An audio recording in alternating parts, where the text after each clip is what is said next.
I'll Marx cards. Oh yeah. I'll do some documenting too. I kind of figure, yep, since probably the last time I'm ever going to be in here. And then go downstairs and do a retrospective or something. Yep. A lot of memories in it. This medicine cabinet is exactly the same as the type in the Milpitas Monster. It's from that same time period. I was going to say, this is G1. G1. So's the sink. Well, the faucets are different. But Faucets are the sinks. Yeah, there's an identical one in Joe House's house in that scene with the guy getting ready to go out. Anyway, go in there. this is the set. Couple of sets. That other set back there was the original Transtech set. The grandfather of Transformers fan films. To date, there is no one else that has posted any videos from their 80s Transformers era Transformers fan films online. I'm the first one, and the only one so far. Yes. No one else recorded their toys and did what I did at 16. Oh yeah, on like a quick JVC camera that weighed like 10 pounds. I know. It was the Back to the Future camcorder, which we destroyed on the pilot of the Calicat show by hurling it through that door. Yeah, and you know what's weird? It survived the first attempt. Yeah. The one that killed it was the second shot. Can I open this? Yes, open it. Oh my god. And then we destroyed the other one.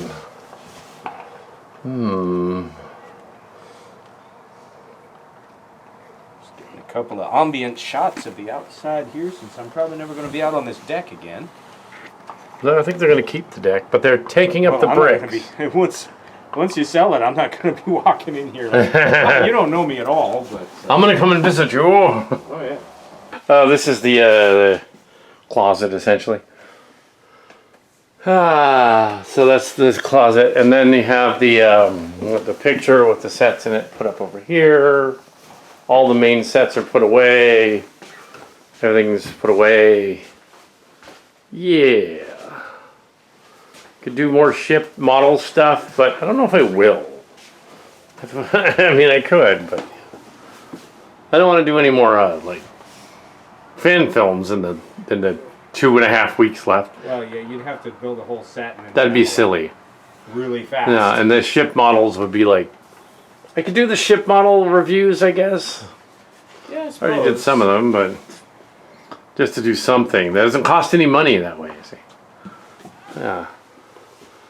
Cannot spend more money, obviously.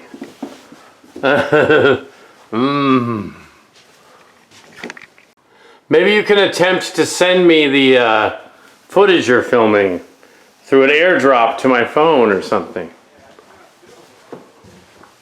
Airdrop it to me. I believe that will work. So this is the kitchen set from the Deadly Hour, November, Remember, Starcrackers, all that. Yeah. The Real World Milpitas and the spin-off with the carrier. Living room from Starcrackers. This was the bridge, among other things, down here. And now, ironically, we have the view screen. So, look at all I get. And this skaggy couch. I took the cover off of it. The skaggy couch here. This is the original table returned to us from the land. Bates. Brought it back. The table. That's the original round table. And yeah. And also, hold on a sec. So through the busted up window, I don't know if you can see it out there, but there is the Q continuum table out there. I'm not sure if you can see it. But anyway, it's out there, trust me. Q continuum table. Yeah. So yeah, that's it. Okay, welcome to the slideshow of the Browne and Yeager, or Calicat and Marx cards. Those are pseudonym. Slideshow of the sets from On Location. All of On Location, and Starship Locations, Starcrackers, Transtech 2, all of them, the slideshow of the house, the Deadly Hour, and stuff like that. Oh, the Deadly Hour was never released on YouTube. It was a little too raunchy and weird. But all the November Remember, all that, mainly that's kitchen right here. Yeah, so we have this is set. This is the Josh Browne in the Starcrackers. A number of other things. It wasn't the kitchen set for the Josh Browne. That was at the Cantrell's house, which we don't have access to anymore. But having just recently recontacted with Tim Cantrell, we were doing a thing with him too. But it probably won't be as long as this. Anyway, so we have here a house thing. Marx Cars is now going off to Japan. Here we have the house. The kitchen after the Carries moved out, and yeah, everything has to be packed away and dismantled, and yeah, the dismantling has begun. And so yeah, the bittersweet moment to the cast and crew, the sets and things for all the adventures for many years. Yeah, and it's kind of it. I mean, there's some rooms in here you probably don't even recognize. That was Queen Bee Studios. Yeah, that was Queen Bee Studios. When Mom moved out and then passed away up in Roseville, but we used the room after. It's all one of the Carrie rooms. It's been cleaned up since they left. A lot of the stuff's been removed. Yeah, and there's the hideous pantry, which had to be taken out, and a lot of other things. Things keep flipping back and forth to stuff getting dirty and clean again. There's a lot of little details in there that are interesting. Back on the whole, the soundstage and all that. It's a real house. It's a real house. It won't look like this ever again. It's going to be renovated, like they did with the Brady house on the street. But yes, things were. This is mainly the Marx Cards footage from Thursday, and I decided the slideshow should be separate from the episode. The Marx Cards are John Edgar footage. That's the original table. That was the Josh Browne's ship's console on top of it, made of cardboard, but the table's wood. There is one of the trick shots. And another shot. Ironically, they had a view screen at last, a TV view screen, for the update that never got finished.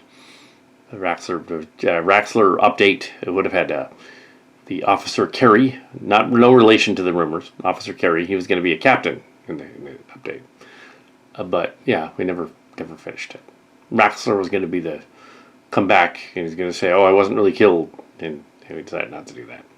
There's the corridor stairs thingy up the stairs leading to all that stuff that got torn down. So this is a lot of stuff that's Marx Cards documented. That's the runabout room in there, the pink room. You can go in there too much. The other room, the other secondary studio during the pandemic. Oh, there it is. That's the runabout room. It's still pink and peach. It was it's still in one of the other rooms. It has, yeah, that was 2020s era Transtech filmed in there. All of the Robotech meets the Transformers, though. The Robotech meets the Transformers, which was after Transtech, was later in another room. So yeah, so the all Transformers mush was it? Another angle on the corridor A23 where Asloth goes there.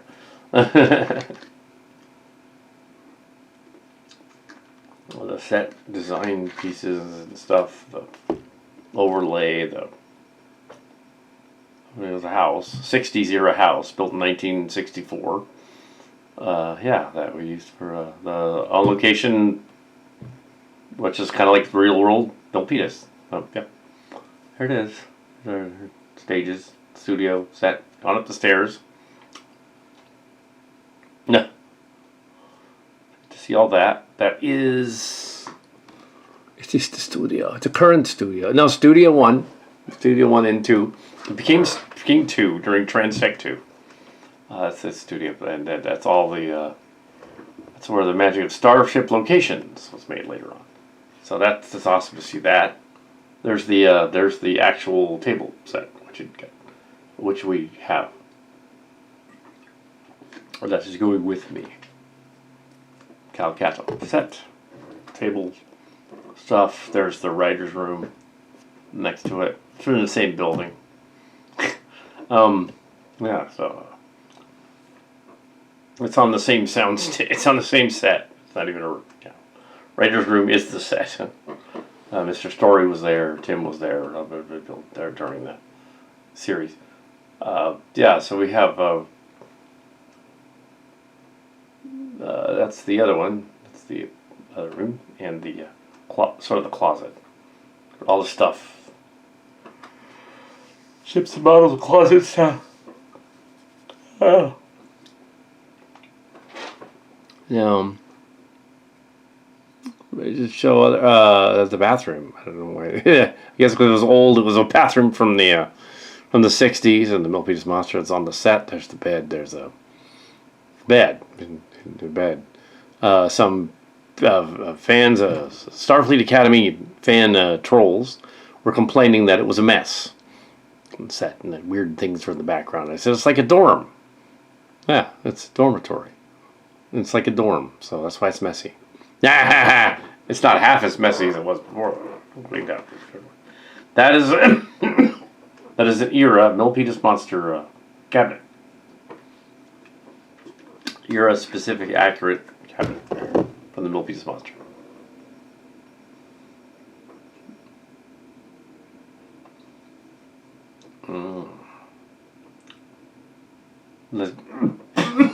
There's the what am I doing?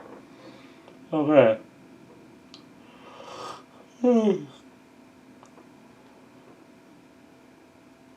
That's trippy.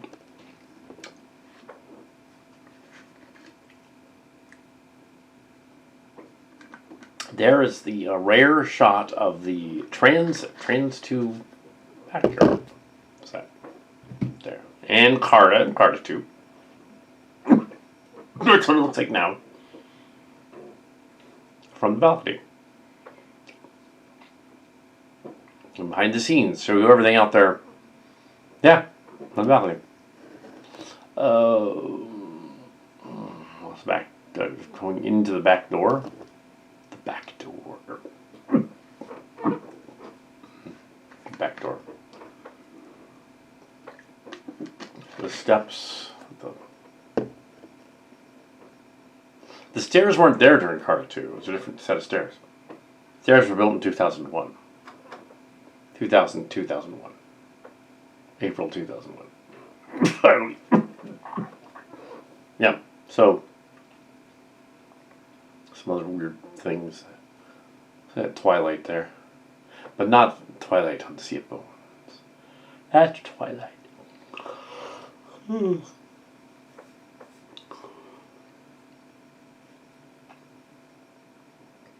like night vision. Yeah. So, looking over these pictures, I haven't seen them all the way through yet. Yeah.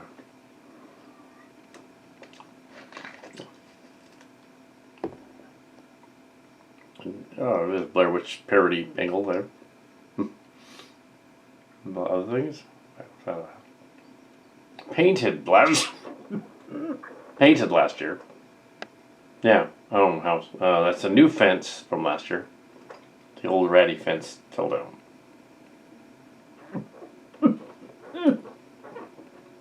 Yeah, so there it is. And yeah, Marx Carge's footage.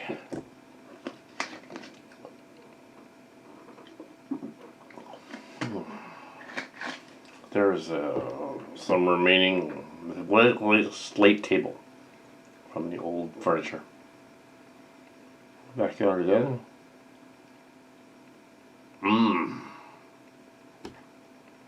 Marx cards are Jonathan Yeager. The final scene here.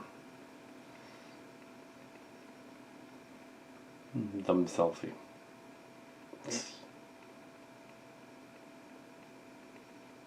The flag has remained to confuse the right-wingers and the left-wingers as to what kind of a house it is. You have no idea. Yeah, and there's the cat butt door knocker from season 1. Are we in the shot? 'Cause Yeah. I hope I'm in the shot. You are definitely in Head the is shot. not cut off or anything. No, but you probably want to lean a little closer to me. A little closer. There you I go. actually need a little close. Oh My. It's going to be one of those unmonetizable videos. Yes. No, it won't. But Ah, at least until we start cussing every other word. and then French kissing. And then French kissing. Does anybody still call it that? That's we're showing how what our No, they original don't call it. generation was. I don't think anybody calls it French kissing. Oh, Before that, it was soul kiss. I don't know what they call it now. I don't even know if it was called Soul Kiss, but John Waters liked it. Yeah, He called if it was good enough for John Waters. This is okay. All right, so here we are. This is the final, final night of probably going to be the KTS. final bit of filming that I'm going to be on part location cats and KTS, and of. Yep. until I come and visit on occasion, and then we do specials. Yep. We'll figure out a way to do some stuff. You know, hope I'm all in. going forward, that's going to be what we're going to do. But the classic location here, yep, we're putting a wrap on that. Two generations. Yep. Yeah. So yeah, it's the thoughts occurred to me. It's like, all right, I've been coming here since you and I became friends when I was 13.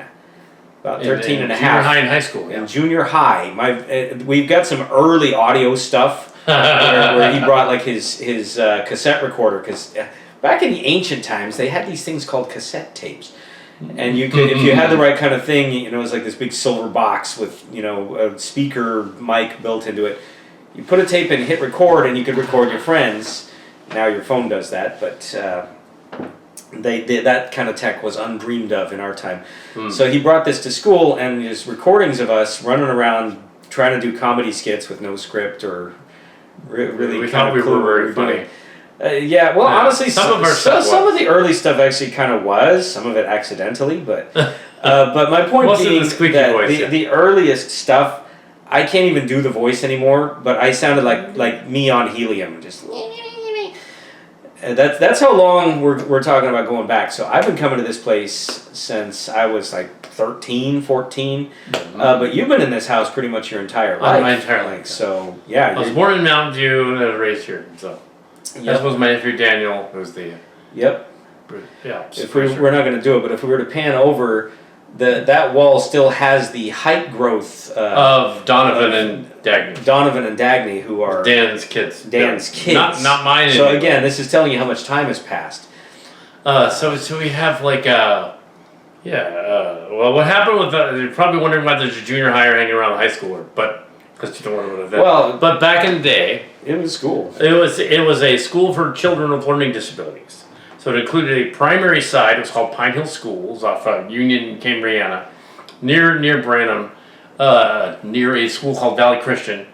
And I know we've been over the on location saga before, but here, I came there in 1984 in the 7th grade, and there was a junior high and high school together. So they're together, and on the other side was the little kids.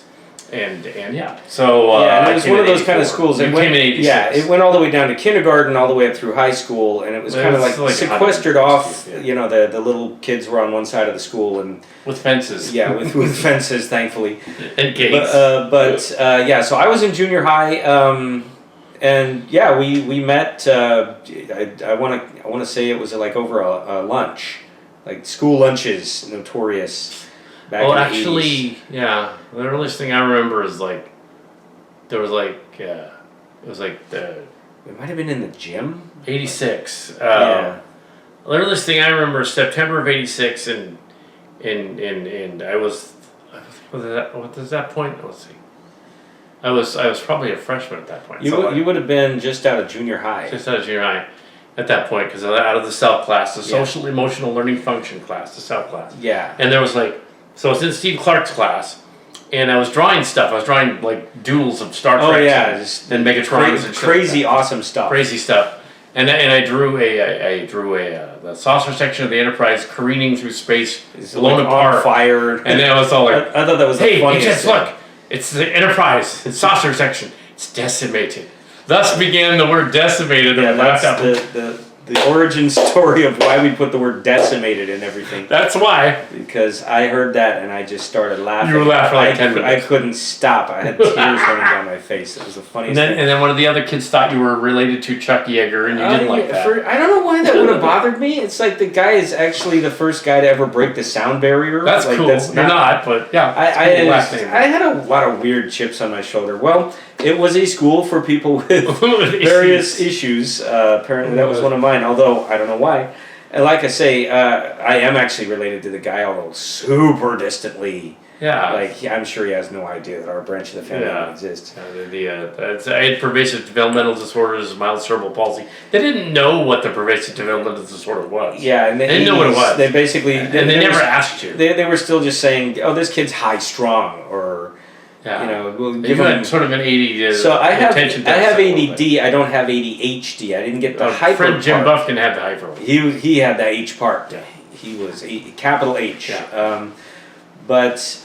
So my whole thing was I had been going to a regular junior high right out of grade school, moved to a junior high, was not doing well there at all. Didn't have the ability to pay attention enough to like learn anything. So at the end of the day, I was like worse off than I'd started. It was like, what subjects did we cover? I don't remember. Or something. Uh-oh.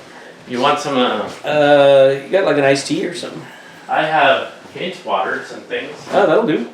Hint waters. But yeah, so I was tanking in regular junior high. Oh. That is not a good idea. Just kidding. I don't have any beer. My older sister had already been to Pine Hill, so my parents were already familiar with it, and the whole shtick of it is much smaller classes, and the teachers there were trained specifically to give, instruction and teaching to kids like ourselves who needed, a different approach. Because, like I say, I was just tanking in regular junior high, but I actually did pretty good as a student at Pine Hill. I just needed smaller classes and somebody to be more patient. So that was my shtick. That's why I was there. And the thought did occur, like, if I would have been a better student and stayed at the junior high, I know my life would be radically different because I wouldn't have gone to Pine Hill and I wouldn't have met this guy. So, it worked out. No, it was for almost 40 years. Almost 40 years. Actually, 40 years as of this September. That's nuts. Yeah. That is crazy, and to think for all that time, like I say, for me, I've been coming to this house since like the mid to late '80s. But you've been here your entire life. You were like a baby in this house, like in a little bassinet. Several generations have bonked their head on that table in the living room. Oh yeah, and that was the Starcrackers ship set thing. Yeah.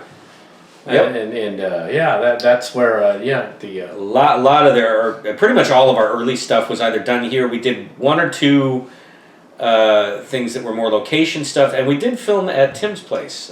We did have Tim's place for the kitchen and the bar set. And he had a pool, which the pool. We tried to do film the models over the pool because it got a glowy the bottom. Inevitable happened, and of course. It fell into the pool, which was probably one of our most classic bloopers. And the classic blooper was worked into the DVD version of it, which went online to be part of the Therian surf juggling scene. Yeah. So that is the Therian surf juggling. At long last, the mystery is solved. Yeah. And then there was a full-on animated remake of Starcrackers in 2024 via Vanguard's Advanced Guard, and it's awesome. Yep. And you get to see not just the first episode, Sphere of Influence, but the whole series. Which we did Canary Space as well too, because we were doing that when it was Planetcom back in time. And a little history on that too. Sphere of Influence was co-written by the two of us, and a big part of the reason for that was at the time that I befriended Adam, he was already super into Star Trek. I was, in as much as that I was familiar with the classic show. I like as a little kid, I would come home, watch cartoons, and Classic Trek was part of the syndicated block of reruns. And I loved watching Classic Trek, so I saw all of those. I knew who those characters were. I hadn't yet been watching Next Gen. I knew it was on, But back in those days, there was one family TV, and I wasn't in charge of it, so I wasn't watching Star Trek. So he was referencing all these characters, and I had no idea who they were, or that Next Gen was even set in the future. I thought somehow it was classic Trek and these new guys mixed together. So I tried to write a story based on my complete failure of knowing anything about Next Gen. And so after that, I got into the show proper and figured out, oh, my folks have been watching this cool show Star Trek downstairs while I've been, up in my room doing whatever. So it was like, oh, I could have been watching Next Gen this whole time. But at that point, we had already decided, like, we should probably just do our own series. Let's do something that's kind of like Star Trek, but put our own spin on it, our own characters. Maybe because relatives and stuff are like, you can't just imitate Star Trek. Here's something else. As if copyright was going to be an issue somehow. Talk to the Twilight lady and tell me that fanfics are not potentially viable.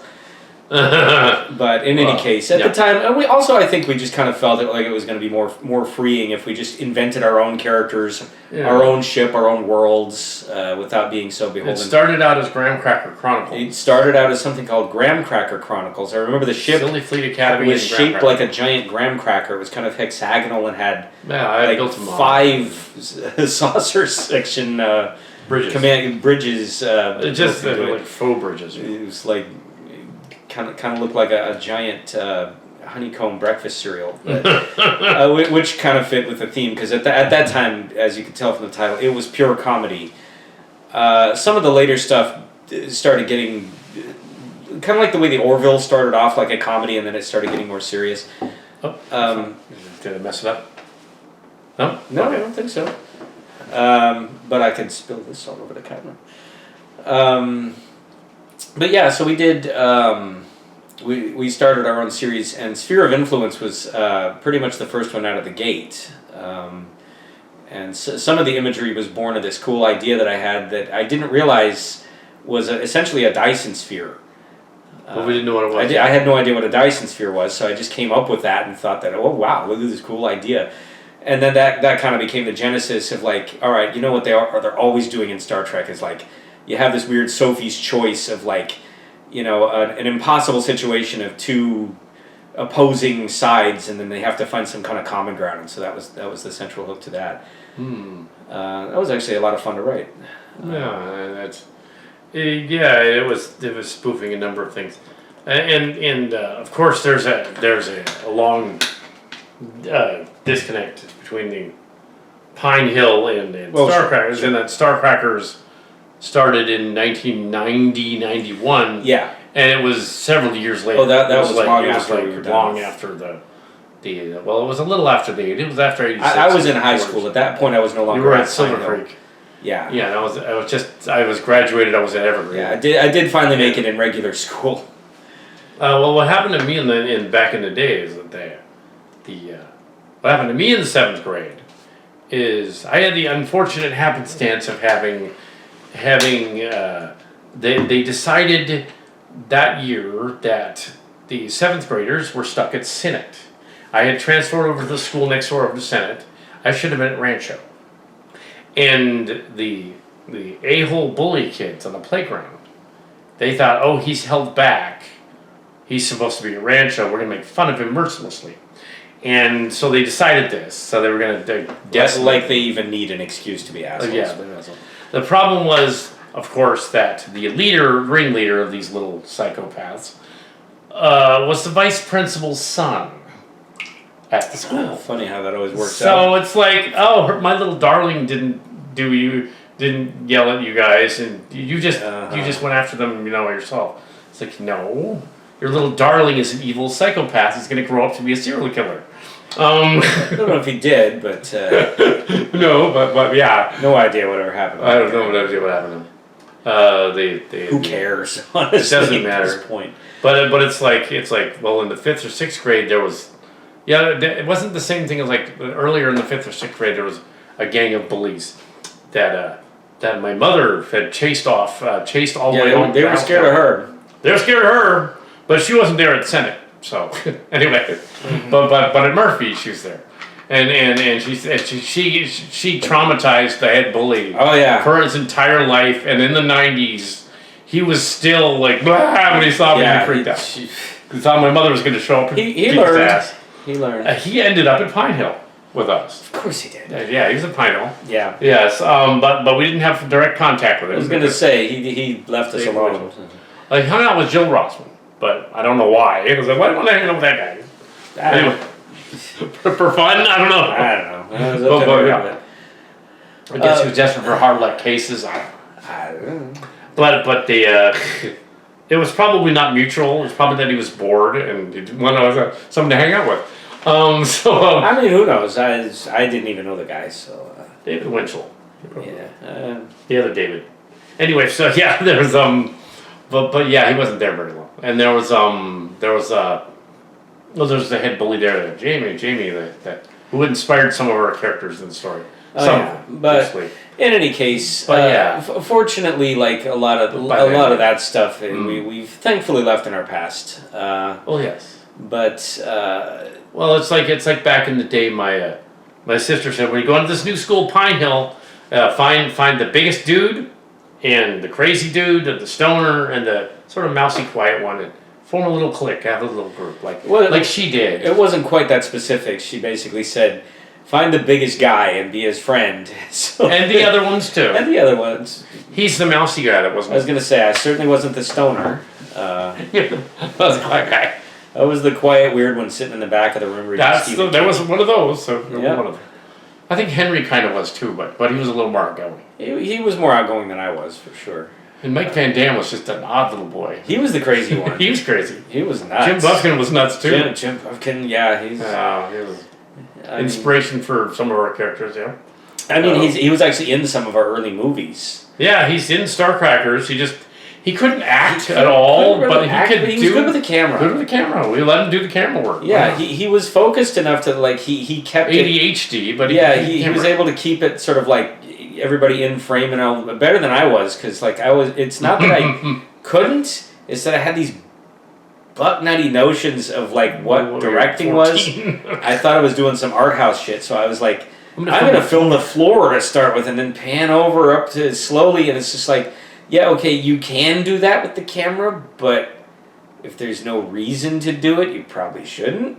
I didn't know. And there was a scene where we couldn't get any girls to be in our college stuff, so we had to play the girls. And Tim was all, I'm not doing that. I'm not going to do it. He absolutely refused, which is too bad, because what would have been funnier than, I mean, it was pretty funny when we did guy was like. That being said, we still had one of the best gags in the original movie is you're playing Kimchi, and this was when you had the Riker beard. And it didn't occur to us to just have you shave it for the filming. So you kept it, and so you had this weird veil on for like a bunch of the scenes. And of course, there's a scene where you have to actually take a drink out of something. So your solution to that was just really fast, go like, and it ended up being the funniest damn gag in the movie, or one of them, because it's a reveal that Kimchi's absolutely the bearded lady. It was awesome. Oh yes. Oh yeah, so that was great.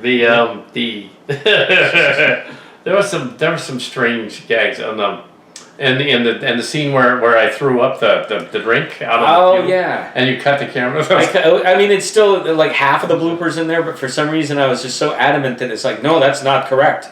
That I stopped the camera, not realizing like, what am I doing? I'm cutting out this hilarious blooper. And what's funny is that in the Vanguard, the Space Vanguard's animated version of it, this is a Go Motion version. The scene on Raxler's ship reenacts the scene where he filmed the floor right after the Raxler. Oh no, this is gonna be great! Yes!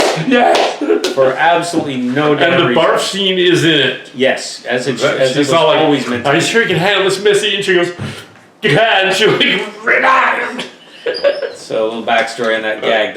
The reason he chucked up it was not in the script was because we didn't have any real space juice or anything, so we just used orange juice, and it was warm, and we put this giant of course we did an Alka-Seltzer joke prop. Yeah, we did a prop where we put like vinegar and baking soda in a glass, poured that, and it like foamed up.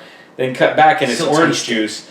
And yeah, I don't think we rinsed the glass properly. That's and my also part. why we didn't just have it be a little shot glass that you could just knock back. No, we gave you this full jug of warm orange juice, which you then dutifully started chugging on camera. And of course, you're slamming down orange or warm orange juice, and it was just like, of course, it came back up. Was it orange juice or Crush or something? It was something orange and room temperature. I think it was Crush. Yeah, it Or was Fanta. something that wasn't meant to be Fanta. I chugged. think it's Fanta. And of course, you almost hit Tim, but fortunately, he was able to jump out of the way just in the nick of time. Hey, what are you doing? Oh yes. But yeah, Tim was in several of the early stuff. He was Moore. Did he play any other characters? Moore and Schmidt. He Schmidt. played Commander Schmidt, the first officer. Yeah, he was a better actor than Jim. Unless he got embarrassed. Unless he would get embarrassed by certain things that we had him do. Like at one point, he was supposed to like burp and then fall into a plate of food, and he didn't want to do it. So the solution was food that wouldn't be messy. So he literally just falls into a plate of bread, So like like a slice of Wonder Bread. That was the only thing that we could get him to agree to fall into. And his burp was kind of weird too, because I think he had already done like 3 or 4 takes, so he just kind of went. That's a good one too. But yeah, there was, and then there was. This is a cut. The thing about Jim was like he would get the line, but he wasn't acting it. He was just saying it because he was focused too much on like just saying it. Say the line, we should fire the laser. Yeah. And Tim didn't want to say it. Tim Tim, that one line where he goes, "It's tight tonight. I used to fudge the bowling point in my underwear." He didn't want to say underwear, I don't so know he why was he all. want to say underwear. It's not a bad word. So yeah, he still kind of said it, but he kind of whispered it. But the two of us were just hamming it up. We were having a blast. He did have some great. We stole each other's lines on Oh, the yeah. bridge. I was Raxler as well. I was the bad guy. Mhm. Originally, the concept of that, the Zuri were originally the Teddy Ruxpins, and Oh, yeah. originally it goes back to the Silly Trek, the on location of our RPG. It had like a role playing game with Silly Trek, right? Oh, yeah. Which became Starship Locations, and one of the earliest stories was the one where we're all like this kind of spoofy the Wrath of Khan a little bit, and we were like, oh, we're gonna do like this story where this like cybernetic teddy bear guy animatronic thing tries to menace Kirk, and he's fighting. Kirk's got to fight the teddy bear guy, and he's actually Teddy Ruxpin. But when the It's kind of like, what would be a good spoof of the Borg? How about like Teddy Ruxpin? Except that I think that actually predated the it Borg. predates the Borg. We actually thought of it first. We thought of it first. Yep. Cybernetic teddy bear, and then we kept doing that on the campus and stuff because we were. Why not? Because we were paragons of maturity. Paragons of maturity, and so we also pretended people were the Borg Teddy Ruxpin people, and they had like the corrodants. They had the Zeldanian Nintendosis. Oh, yeah. They were corroded. If I was 16 and a half, but I was acting 12, maybe. Anyway, Yeah. so this is fine. What the hell? Sure, why not? You can get away with it at that age. At Pine Hill, especially. Yeah, especially at Pine Hill. Yeah, they didn't let anybody. Except that the Brain Assessment Center in April of 1985, they did not know what the heck was wrong and didn't ask. Yeah, they didn't think to ask. So What am I talking about? Oh, G.I. Joe they Transformers. thought he was making all that stuff up, and it's like, Transformers. what kind of a genius kid he would have been to have invented Transformers and G.I. G.I. Joe Joe and and Star in Trek. his own head with no prompting. Yeah, I should have been like And genius. it's like they worked with kids. They should have known. It's like that's got to be like a That wasn't cartoon. Pine Hills. That was Yeah. That was at the No, San Francisco. the Pine Hill counselors would have figured it out. They would have figured it out. They would have. Joyce would have asked. She would have been She like, would've okay, asked, well, yeah. What like, do you say? why do you keep talking about Yo Joe? It's like, well, because that's what they say in the cartoon. Exactly. But yeah, they and so the Silly Track was a big deal back then, and it went on to college and everything. And like they had a little bit with the Flyer people, and then San Jose State with Spartans later on, and the church group in the '90s later on in the '90s and the Jung Swan as well. in the 80s and 90s. I was there for 18 Oh years. yeah, and I was privy to all that. I was not in Jungsuan. I'm No. not part of the church group or anything, but I get all the juicy You know, the gossip juicy anyway. stuff. Such as it is. We won't go into that, but No, we won't, will. but But we it's, will say that silly track was a big part of the whole thing, and the lexicon and all that. Oh yeah, Really. it kind of laid the groundwork for a lot of the stuff that we built on, and then. And I know the millennials and Zoomers out there might be thinking, oh, they're just ripping out Five Nights at Freddy's. No, actually, the idea of Five Nights at Freddy's comes from Showbiz Pizza and Chuck E. Cheese from the 80s. We were on the ground floor. We were on the ground floor of that, and Teddy Ruxpin. Oh yeah, That's clearly what Five Nights at Freddy's is. Actually, I'm from the neck of Teddy the woods Ruxpin was where amazing. the flagship original Chuck E. Cheese. And that used to be a KB toy store. Yeah, too. well, there's actually two. The KB Toy Store one actually wasn't the original one. The original one was like Down the Mill Street. 15 miles further south from there. But the KB Toy one it's legendary, and it's actually still there, and it's still got the original G1 two-story statue of original Chuck E. Cheese back when he was a rat. A rat. He was not a with cutesy mouse who was a skateboarding cool kid. He was a skeezy ass gangster New York rat with a bowler hat and a stogie. And they didn't used to pretend like he wasn't in the earliest days.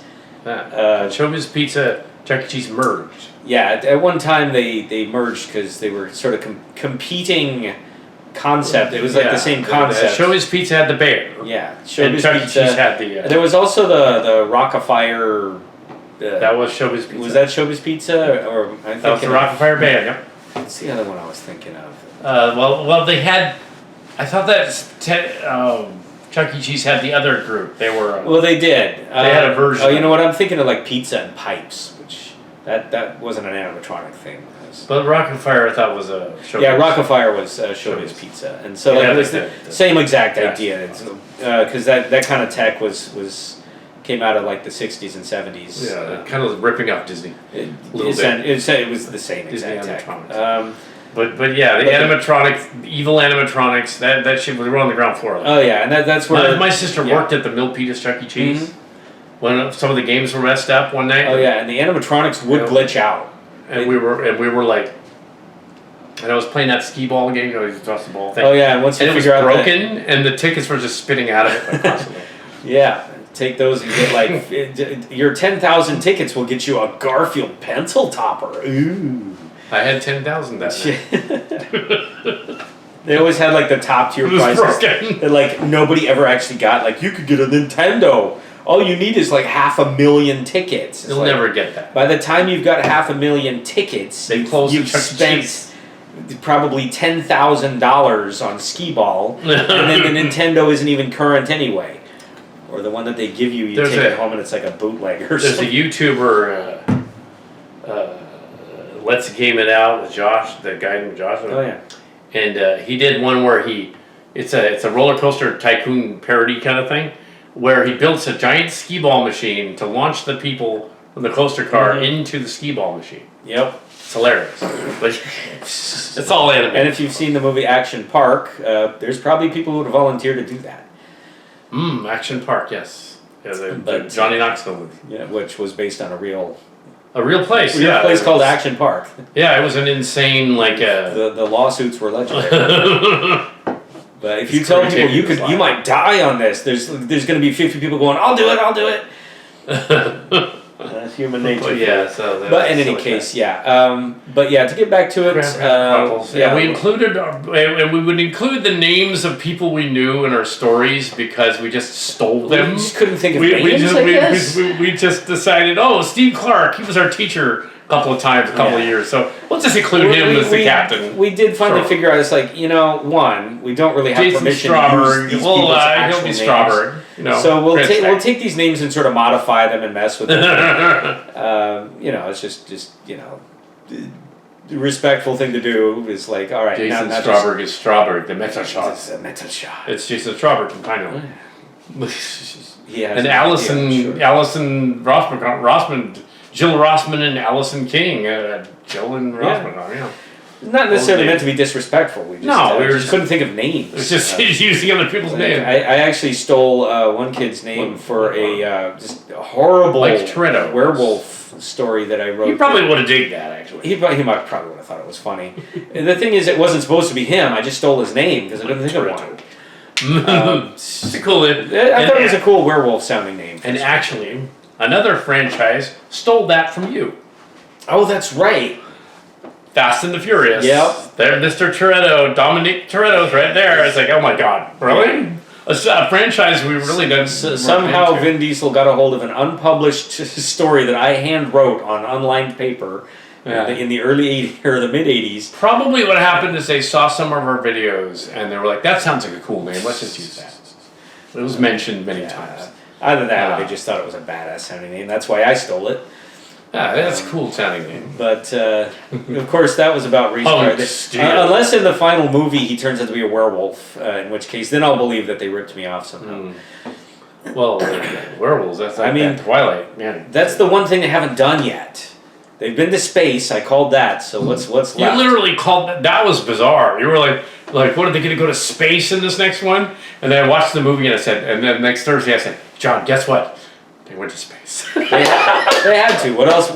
How else are they going to top like them chasing a nuclear submarine in the ice? In the ice, and then sure enough, and like the one after that, somehow he makes his car grab a vine and swing like Tarzan over a chasm. Because at that point, that was after the space one. Clearly, they're just kind of like, whatever. Sure, why not? Why not? Maybe in this one he turns into the car like a transformer. Why not? Oh, it's a Robot Chicken parody of Turbo Teen where he goes in the car and he kills the kid. Because you would think, that's not a good power to have. When you get warm, you suddenly So there was this TV show in the 80s called Turbo Teen, in which the premise was that this kid gets superpowers, turns him into a car whenever he gets warm. And then when he gets cold, he turns... So it's a metaphor for him getting horny, I guess? But it would kill anybody that he got rid of. My girlfriend's coming over and she can't know I turned into a car. I need to get into a shower. And like the car would somehow back up into the... and like wheelie into the shower and then somehow turn and then he's like becomes like normal self. And it's just like... The 80s were weird. There was a lot of drugs in the 80s. People don't realize just Yeah, we weren't, but they definitely. It was just kind of like, okay, no, the show Knight Rider got it right. You don't want to be the car; you just want to have the cool car be your pal. Yeah, the cars, Pixar cars got it wrong. See what? The cars should have it like they just thought, all right, what haven't we done? Blank, but they're people. You know, we've done all these animals. Well, they're basically ripping out Techron cars. We'll just steal what somebody else already did. They're cars, but they think they're people. Ha! Which opens a whole lot of weird cans of worms when you think about like how their like biology works. The windscreens are their eyeballs. No, their headlights. Is there anything behind them? Is there like a giant brain pulsing away in there? Somebody drew some like nanonautical art of that. Yeah, I was gonna say things you probably don't want to think about too. You kind of have to. It's like there's a school bus in one of the movies. Who's riding around in it? There's no humans. Why would they need seats? Yeah. Anyway, that's something else. This is kind of reminiscent of the sort of shit we would have talked about at Pine Hill if those movies. Exactly. But there's so you have. Yeah, Pine Hill. I was there from 7th grade to half of 7th grade to senior year of high school. I graduated a little early. I went on to Evergreen for 5 years. I followed San Jose State for 4 more. You went on to Silver Creek. I went to Silver Creek after your freshman year. But then after, I didn't mean directly followed you. Yeah. Would that I could have just gone straight to college. No, but I went back to Silver Creek High School, did okay there. And then when I graduated my grades were not up to where I could just jump right to state, mostly because of my math. Mine too. My math was abysmal. And I tested out like basically somewhere below like really special needs and people who did not yet know English. My math skills were below that. So they put me in the... Some of those people that don't know English quite yet, they had no math better than English. I was gonna say it wasn't because they were learning disabled. They just couldn't read the textbooks yet. So, they don't have. but yeah, no, I was actually special needs when it came to math. So that's why I went to Evergreen. I stayed there for a few years. We both were on the Flyer. Evergreen Flyer was the newspaper. Kind of got a taste for student journalism at the time. Yeah, it was kind of fun. Yeah, yeah, it was a lot of fun. Learned a lot. And the Spartan Daily at that point, when we went to state after that, wasn't really cool yet. It got cooler later on when we went back in the 2000s. Kind of turned it around. It was kind of in the doldrums when we were there. But like still I had a pervasive developmental disorder. I had the same thing with math, and we had a mutual friend from Pine Hill and Silver Creek, Jamie, who said he was in super ultra math or something, and they were like, no, he's not. He's in my remedial math class with me. He's in the same class. Simple addition, subtraction. I was gonna say I'll own it. I'm not about to try and like brag. I was not good with math. I was basically in. Probably all were. Sub-grade school math when I started. Means Pine Hill wasn't teaching us math. Well, Pine Hill wasn't really about the academics so much as, all right, we need to guide you through your teen years, like social stuff. You know, you learn how to function and like, you know, do critical thinking and all that stuff. Silver Creek taught me a lot more like academic stuff, but I still sucked at math. I had the good sense in my senior year to not even try to take any because I knew I would flunk out of it. So I was just like, I'm going to junior college anyway. I'll just take it there. But yeah, after that, we went to state. I was there for a number of years. You took film school. I took literary classes, English and script writing, stuff like that. Yep. I actually took script writing as well. I'm glad I did. It was a great class. That was cool. In the 90s, we got to... That was the Star Trek writing contest, and we got to... I mentioned this before on my Star Trek Chimera blogs, that there was a writing contest, and if we followed all the rules and put together a DS9 script, and a Voyager... I put a Voyager script together after that. Yeah. And long story short, was rejected. However, interestingly enough, the some elements of those ended up on the two shows. Of course they did. But yeah, it's like... but yes. Yes. The DS9 one, elements of it ended up in an episode called Ship. I don't know if the Voyager one did so much, but the DS9 one did. But also in my senior year of San Jose State, 97, 98, somewhere around there, I was, the church group was in full swing and that had started, and I went to the counselor there at the church and trying to figure out what my learning disability officially was, because there was a disability there, but they couldn't figure out what it was. But by the 90s, they knew what it was. And the counselor lady there, Patricia, she goes, "You have Asperger's. You're high-functioning autistic." I said, "Oh, is that what I am?" They didn't know. It's not like they didn't know what that was back in the day, but they just weren't good at diagnosing. Like in the 80s, yeah, they thought their solution was just, "Oh, you're high-strung. Have some Ritalin." No, they didn't give. Fortunately, they tried. They tried in the. Fortunately, they didn't stick with that because it turns out that was a bad idea. That was later on, though. That was something else. So the autism. You're 80 I'm ADD. ADD a little bit, and so in the I went to seminars and things learning about autism, and there was this guy at the autism seminar thing. He said, so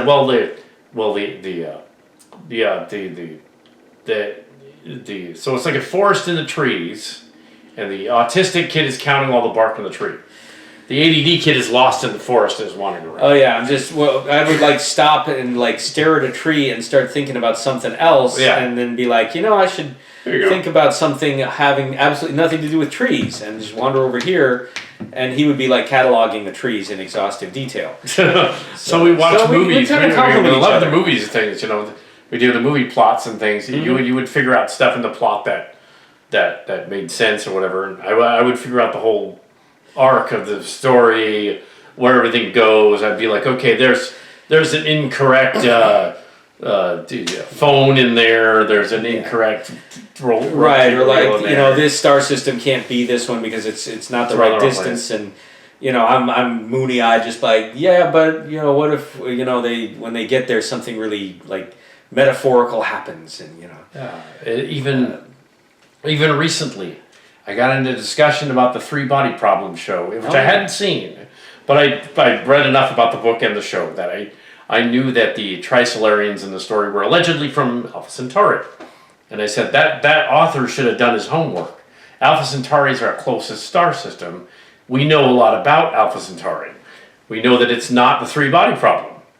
It definitely is not, because the Alpha Centauri A and B orbit about 30 to 80 AU from each other. That's the distance of Saturn and Neptune from each other. So quite a bit, the two stars.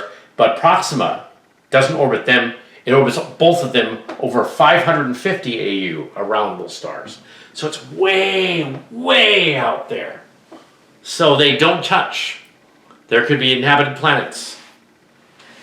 There totally could be.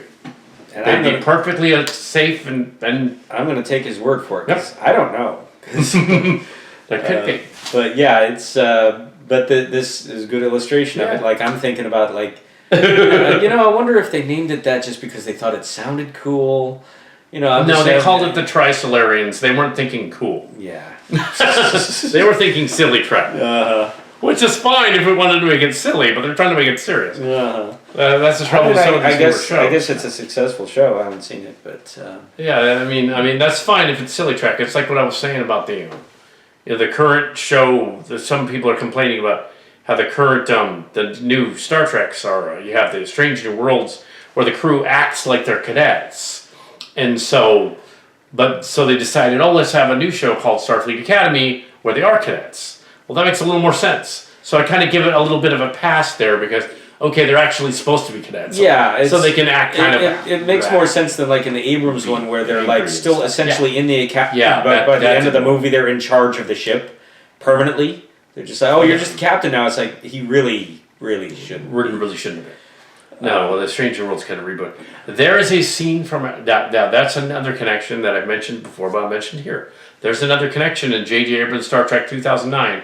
Not just the Corvette, but that's a Cars reference. But the Apple scene. Oh, God. In the Star Crackers movie in the 90s, there was only a brief video release of this thing.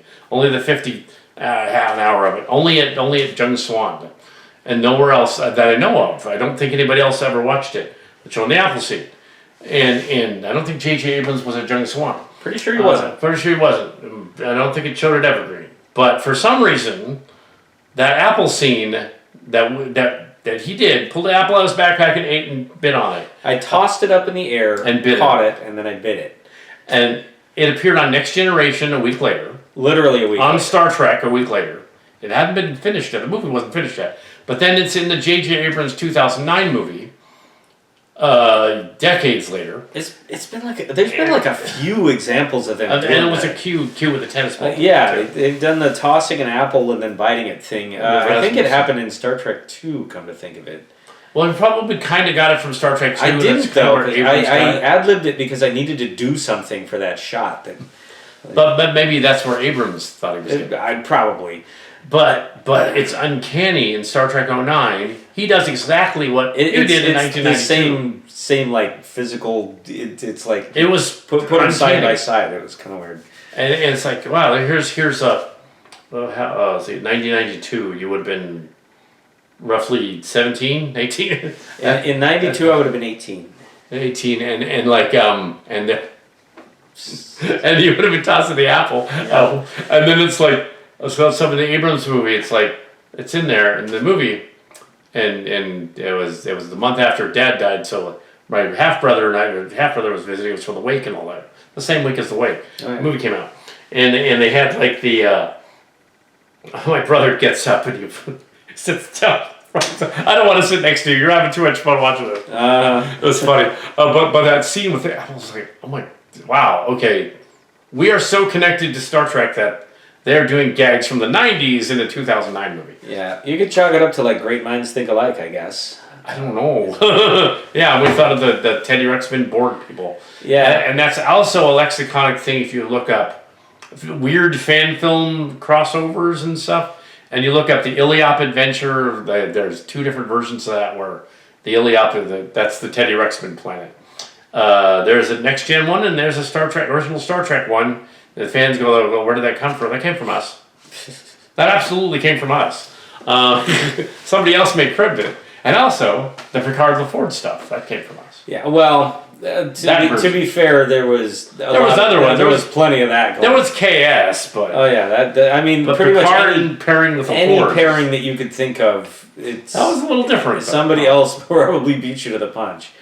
That one, though, that was unique because, as they said at the KS convention, things like, here's a weird and unique one where the Picard with LaForge in particular, Picard with Riker, Picard with They Data. didn't get paired up nearly as much. But there was this in the unique fandom. one, and But for some reason, we just thought That would be that funny. was like a good pairing. Like, because in the early days, LaForge acted it's- a little bit like he's swinging there on was both something sides. a bit fey about how he played The character in the LaForge first season. In the first season. And we picked up on it the because thing we were is- immature boys. Yeah, That was hilarious. we just thought that was comedy. It wasn't like we were trying to be homophobic. It was comedy, yeah. So. Also, to be fair, there was something kind of weird about like how all of the actors were playing their characters in that first season. Very campy. Everybody was just very like, Adam, my friend. and like put their hands on each other's shoulders and all this, and it was just kind of like, Why? These guys all kind of look like they're flirting with each other. Let's just run with that. I mean, they went to that horny paradise planet where Riker's all, Worf's all nice planet. And they went and they got drunk in the second episode, I think. Sure. And I'll give them credit for this because like they would not allow any LGBTQ stuff in Star Trek until the modern era. Even in DS9, when the actors themselves were like, shouldn't there be some of that? Like, Garrick is totally. Come on, totally. Garrick was playing it that way. Obviously, it was like they finally Doctor. they How nice we met. finally let them on lower decks or Lower decks. Yeah, it was My episode. It was like finally, but yeah. So that's one plus. But yeah, the modern Trek, of course, is reflecting modern sensibilities. Oh yeah. From an old fuddy-duddy like myself, pining for like going all the way back to my childhood. I wasn't there for the original broadcasts, but I grew up with syndicated reruns of classic Trek and then Next Gen, and it's like there was something to those original series that they just don't do anymore. The like sort of. The philosophical discussions tend to be like the solution of the problem, and now they just blow the shit out of everything, and then everybody gets try horny. sometimes. And, it's like, all right, it's kind of a different Star Trek for a different generation, but yeah, the newer stuff sometimes works. yeah, They just have to copy us a little more. we've said it before. Hey, we're available. Just I'll say be call my closer agent, to but I don't have one. I'll be closer to you guys up there in Toronto. So. Oh yeah, and also you'll be closer to Vegas than you are to it right now. No, it'd be Vegas. No, Reno.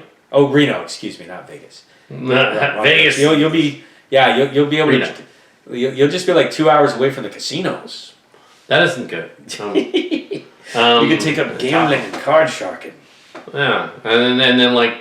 The funny thing is like they're thinking that Starfleet Academy is a new thing, but Berman and Brega and then them guys on the OG show, they wanted Star Trek V to be Starfleet Academy, but they went with a different script of that Shatner wanted to do that. Yeah, they capitulated to his desire to make a televangelist movie.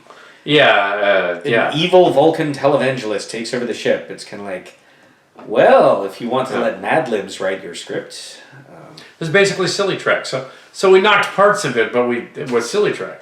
We also ripped off the Wrath of Khan with the wrath of one of our students, the fellow students. That was yeah. school. Mostly just to be funny. Mostly we were trying to be mean. And then, but years later, when the role playing game was at the college level, she submitted an episode, so it's in there. But yeah, she was okay with it later on. But but yeah, just as long as we don't make fun of her. Well, we kind of make fun like of I her. say, maybe in the earliest stuff, like And in Picard season 3, when they have that girl show up as a villain, played by Amanda Plummer, who looks a heck of a lot like this girl from school. It's like, okay, you guys are cribbing from You've done the Wrath of Libyan, basically. That's what she was called. But she was called that because her name was Libby, not because of Libyans. Because her name was Libby, we're spoofing her name. Because we just stole a name and used it. Yeah, we're really fairly conscientious of like trying not to be mean to people. Yeah, it wasn't. Yeah, we were just like, okay, this. So we had this other version of her be a holodeck version. And the original Silly Trek premise, as it evolved into Starship Locations, was more like. And to be fair, too, we made fun of ourselves a lot. Oh yes, I got pregnant punch in down. one of the stories. That was one of the early episodes. Yeah. That was more of the KS thing. But yeah, like we made fun of ourselves as much as we were. Poking fun of it. And Trip Tucker got pregnant in an episode of Enterprise. He stole that from me. Of course, the whole dude gets pregnant thing that goes back for decades. That was Junior, basically. Was spoofing it. Junior and Rabbit Test. The Rabbit Test. But had we seen Rabbit Test by Pinehole? No. Yeah, but if you see Junior, but the idea of a man getting pregnant was that's the height of hilarity, I guess, back in those days. Like, Mr. Mom, a guy who's taking responsibility for his own kids? What? This is the 80s. Yeah, the 80s were interesting. And now, There's a lot of cultural detritus that I'm not sorry we've kind of grown past. But denim is coming back. So it's back. Denim is didn't back. ever really leave. Denim is back. Denim's But back. but yes, so we have. Yeah, that tape's probably almost up. It's probably like 9. Yeah. But what so But yeah, a lot of anyway, to get back to our through line here. So this is how much tape? I think we've been filming for about 50 minutes. But we're gonna wrap it up. But yeah, this is probably the very last time I'm ever going to be here in this location because in a day I'm actually flying to Japan for a vacation, so I'll be gone for 2 weeks. When I come back, pretty much the moving process is going to be imminent, so pretty unlikely that I will be back here before he moves to his new digs. So end of one era, start of a new one. Yeah. Yeah. So. I'm gonna miss this place. I got some nostalgia. Yeah. That's the way life rolls. The property tax went through the roof. So. Yeah, basically that's the property tax from like 20 years ago was affordable. Now it is not. No, it's 16,000 times higher. Yeah. So I guess moving the cost of living is going to be a lot more reasonable. Didn't factor that in and trust and all that. Wow. But there's a bunch of other nitpicky stuff that we don't really have time to go into. But yeah, so here we are, the Star Trek legend carried on with the other shows, and although you weren't involved really in the Starship Locations little fan films, occasionally you'd come by on Thursday and advice. And you did have a cameo in the finale. Yeah, we used like all of that footage in 3 different scenes and 2 different episodes. Yeah, apparently it worked out pretty good. But I like to think I was sort of like a creative consultant. Transformers meets Star Trek 2 and 3 or so. But one thing we did do before I go is that Star Trek has not done yet was when we made that Starship Chimera movie that took 13 years, just like Starcracker did, because it took forever to. We won't go into all that, but the original Next Gen Voyager on DS9 never did the Q continuum.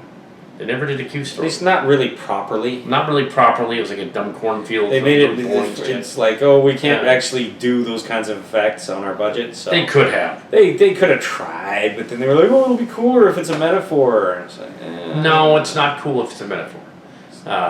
Like the ultimate, god tier pocket universe of interdimensional multiversing, cross rifting, and it's like corn. It's a cornfield of Civil War and stuff. Let's make it be like we have access to some Civil War costumes from the other department. We'll just use those.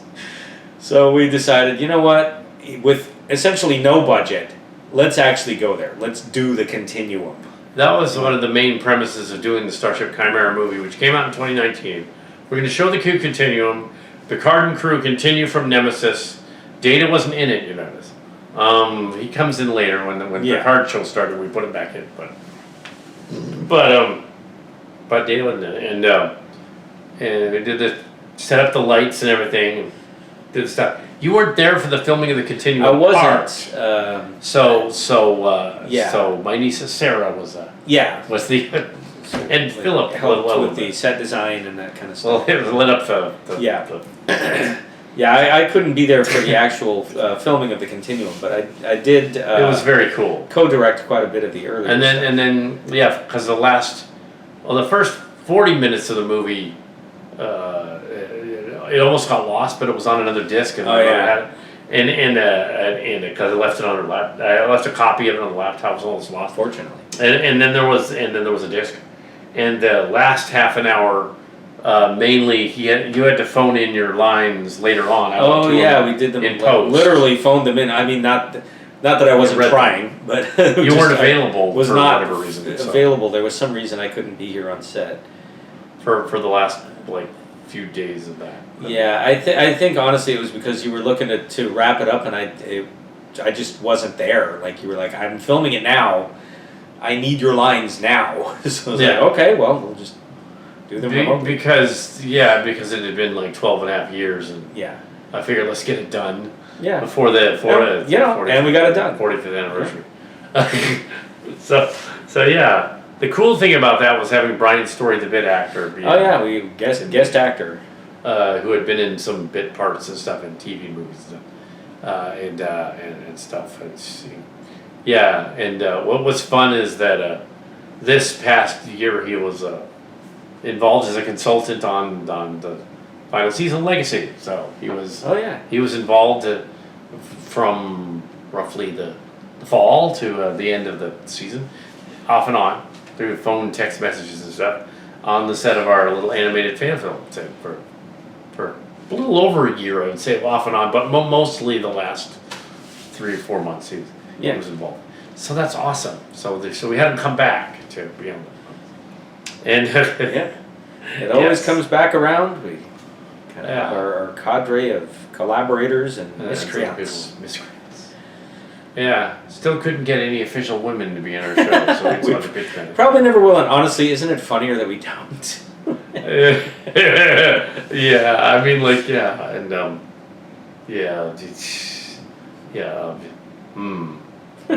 no. What more do you need than this? But then there's this other fan film out there, long series called Spectre, in which the guy doesn't pitch bend the lady's voice. I kept telling him some of his early stuff in the comments. Pitch bend the voice a little bit, at least it'll sound. Because the guy has a lower voice than me, and he's trying to. I'm the girl captain. It's like pitch bend the voice in Photoshop, just a little bit. Yeah, then you can do some things in post. If you do it too much, you'll sound like a chipmunk. Which, I mean, if your character's an alien chipmunk, maybe. But. And we went to Disneyland. We did. 10th anniversary of the show. The CalCat show ran from 2009 to roughly 2015, but then continued in updates for an additional 11 years. 10 years. So 10 years. But the other channels are big, and we have 76,000 views on the video channel, and about 10,000 on the smaller ones. 3,000 on I think the Chimera channel has 10,000. They're not all foreign Bitcoin bots. They're definitely not bots, because otherwise there'd be more subscribers and subscriptions. I was gonna say, if I think the more popular channels probably have to deal with that more. I think some of the popular channels buy them. On purpose. I think they do, because you look at some of the algorithm stuff, if it's a channel that already has one of the things that's got the higher score, you look at there's a thing called Social Blade that used to exist, and if you see a pattern, and the guy's like, oh, such and such, I'll make up a name just so I don't piss anyone off, Cybercat or something, and suddenly looking at his thing, and he's got 10,000 views this month, 10,000 views this month, 10,000. Okay, he's buying them. He's buying those views. They're not real. So either that, or it's like all of his videos are like, 300, 400 views, and then one has like 1.6 million, and then back to like a few thousand. Then it's like what probably happened there is that particular clip went viral. Like it got featured on some social media clickbait site or something. some of my stuff has appeared on other people's and on TV, but it wasn't me. Which so yeah. One of my cat music videos, a clip of it, appeared on Ridiculousness on MTV. They didn't credit it. It was on there. I saw it. And another one appeared on Tosh.0, which is weird, uncredited. It's like someone else took it when it went viral on their channel, and then they put it on there. It wasn't mine. My version of it didn't even get that many views. Well, it's like I've always said, when the magic genie pops out of the bottle and asks you, do you want fame or fortune? Pick fortune. Fame sucks. Fame sucks, my old album. They didn't spoof that one on me. But yeah, the I say that like I know. neither rich or famous. Neither of us are rich or famous. Well, it's who you know, who you blow, and who you should blow with. No. Just like they said in the 80s. So anyway, with that, I don't do any of that stuff. Nope, I'm so square. We're like, but yeah, we were sort of a drama nerds. Yeah, I wanted to be a nerd, but I wasn't actually academically smart enough. I was just more geek. Right. So I own it. Geek and proud of it, I guess. But in any case, on that note, I think we're going to call that a wrap for the evening, and that'll be a wrap for me in this location. Show. So going forward, we won't be filming here, obviously, whenever such time as we get together. It'll have to be some other location. We'll figure out somewhere to meet up somewhere down the line. I think we should beam up to the Starship now. And then in post, I put it in. Absolutely. Yes. No, hold on a second. Yeah. Okay. Where do you have your communicator? Number one. I have this very, very ancient technology. Yes. Super old. Signal the Chimera. Browne and Yeager, 2 to beam up. Browne and Yeager. 2 to beam up.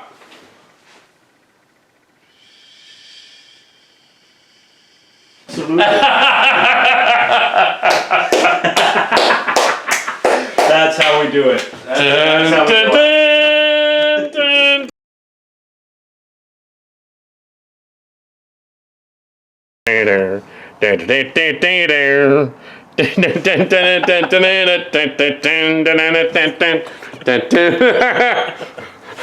Yeah. All right then.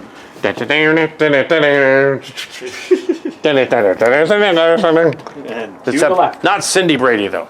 Well, I can. Well, she's too right wing now. Wow. Yeah, okay, maybe not Cindy. The other ones. Just kidding, Eve Plum. No. Anyway, live long and prosper. The table. Are we too far away? Probably a little bit. It's gonna be like that. Yeah, here's where a tripod would have been handy. Didn't think about that.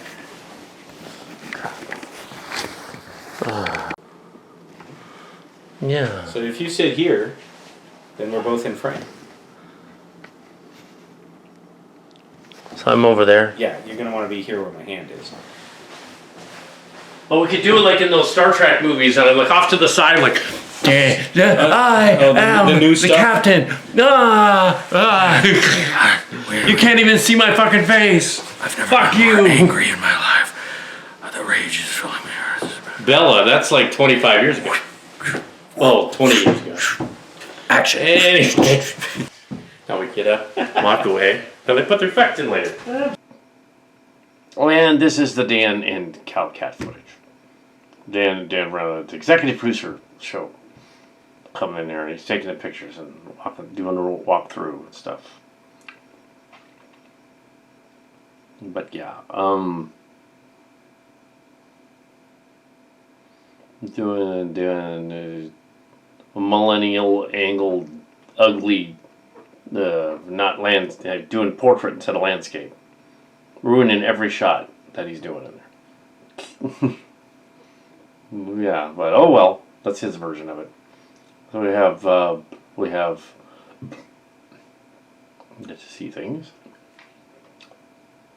Has it been cleared out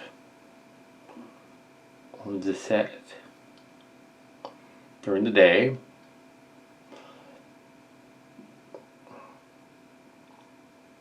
The garage is now filled with garage sale stuff, and the cats are have it as well. So here we